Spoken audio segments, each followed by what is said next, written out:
The Health Ministry has recorded 10,272 cases of waterborne diseases at temporary relief centres in Kelantan, Terengganu, Kedah, Negeri Sembilan, Pahang and Perak as of yesterday.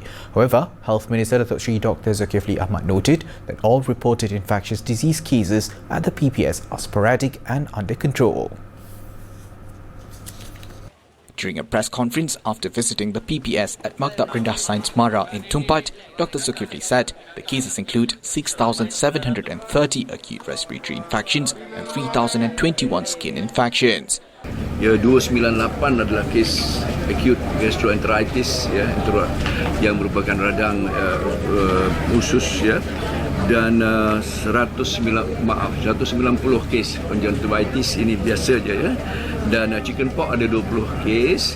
A total of 121 healthcare facilities have been affected by the floods, with 77 in Kelantan, 30 in Terengganu, 9 in Kedah, 2 each in Negeri Sembilan and Pahang, and 1 in Perak. He said the ministry will ensure that appropriate preventive and control measures are in place to provide uninterrupted and efficient healthcare services.